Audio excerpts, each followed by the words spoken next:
Juventus getting ready to face a 50 million euro fine potentially from Uefa. We're going to take a look at that. Two veterans Juventus is getting ready to say goodbye to, and an early look at what Juventus 23-24 lineup could look like as Tuttosport puts that out. We're going to tackle it all right now and the latest mercato rumbling. So like the video, subscribe to the channel. This is the AJC. I'm Alberto. Let's rock. We're going to kick things off with two veterans Juventus could be saying goodbye to. Alexandro, Juventus being reported by Fabrizio Romano today doing everything in their power to terminate things with Sandro. He does have a couple of other suitors that he could join and continue his career. As far as Cuadrado goes, we know he has an offer from Juventus. However, there are other offers available to Cuadrado with a little bit more pay. At this stage in his career, I would be surprised if he didn't take as much financially as he could. So look for those to go down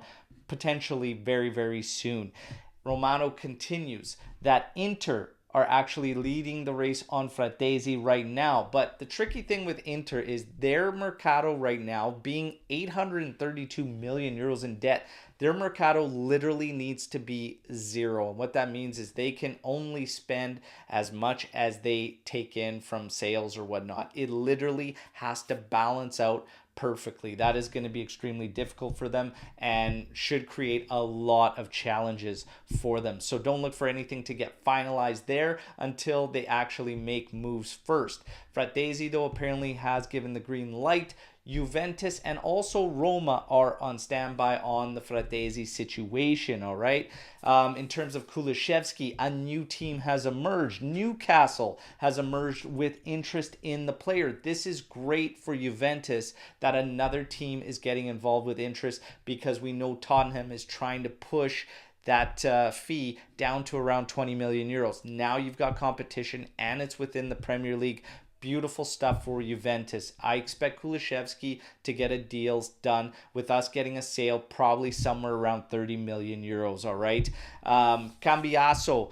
Everything that we're hearing about Cambiaso is that he is going to be with Juventus. He is going to go through the U.S. tour, but things aren't completely finalized as far as him staying with the club next season. Apparently, it's going to be decided on based on how he does through preseason and the tour. However, there are definitely contradicting reports to this saying that Cambiaso will for sure be in the squad next season. So again, we will just have to wait and see on this. Rabiot, he has Juve's offer. It is a 1-year contract offer. Obviously, he is going to weigh that out amongst what he gets out there. If he gets something that is multi-year, I would expect him to take that over a 1-year contract because, again, he had such a drastic change in performance last season.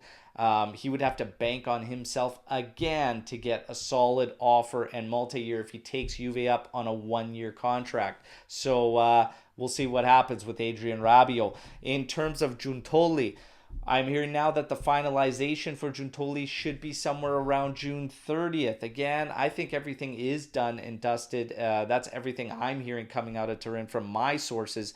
They're just trying to wait to see what happens with De Laurentiis and Giuntoli, and apparently it's all just on hold for a coach. Once ADL finds a coach, apparently then he'll shift his focus and move from there, but you don't really know. This could very much be a situation where Mana takes care of things for Juventus until the end of this upcoming season, all right? And now 50 million euro fine potentially coming in from UEFA for Juventus in terms of the cases and breach of violations. Keep in mind, this is actually separate from any FFP penalties that Juventus could face for being over the 3-year average of only being able to have a maximum debt of, on average, 60 million euros. We are far beyond that. However, there are still question marks to that, like the 250 million deficit that we took 1 year, that hit. The regulations kind of came out around the same time, so we don't know if they are in fact going to be keeping that. There's a lot of question marks open here, but as I've been saying as of late, a bond from Exor makes a lot of sense, but there are a lot of variables moving around there, like what is Elkind's true intentions with Juventus? A partial sale could be in play, but I just don't see you finding enough interest while you've got this mess there. A bond from Exor will go a long way to kind of cleaning things up, giving Mana and then eventually Giuntoli or even another sporting director, whatever their plans are, a fresh slate. We have to wait and see though, everybody. Now, Tutto Sport coming out with a first early look at potentially what Juventus 23-24 can look like, and we're going to go through this right now together, all right? So, Szczesny in goal, Perin behind him. Hey, flip it around, Perin and Szczesny there. I'm fine either way, okay? You've got 1A and 1B.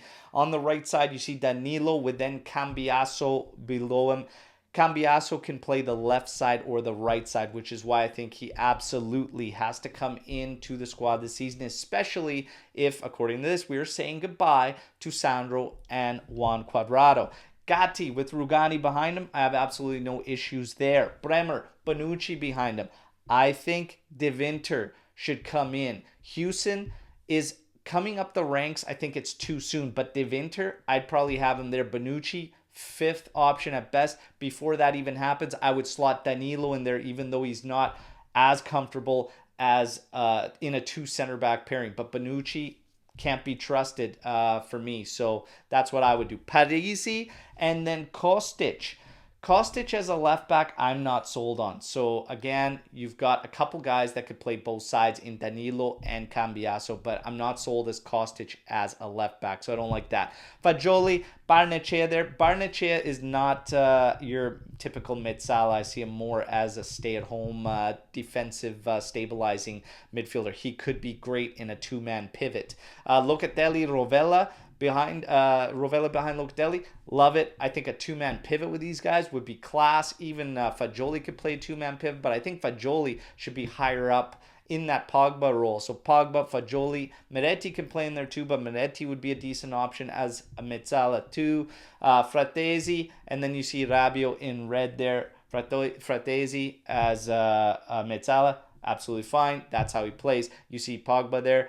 Again, anything that we set up banking on Pogba, it's going to come down to his body. So we wait and see. Vlahovic up top, Chiesa up top. Hey, hopefully they stay. This 4-3-1-2, I'm not fully sold on, but who knows? You see Keenan behind there, and then the option of potentially renewing Milik, and that is very much still a possibility. Juve looking at a loan. I don't think they want to get into an obligation to purchase, but we'll wait and see what happens with Milik, all right? But you guys know the drill. What do you think about this early signs of lineup? What do you think the first piece of business is going to be for Juventus? Zaniolo still very much in the mix. Apparently the reports today say that he prefers Juventus of all the options that he actually has. I don't think there's a ton of options, but out of the options he has, he prefers Juventus, and we know he's given a yes to Juventus, so we'll wait and see. But what do you think about this early look at the lineup?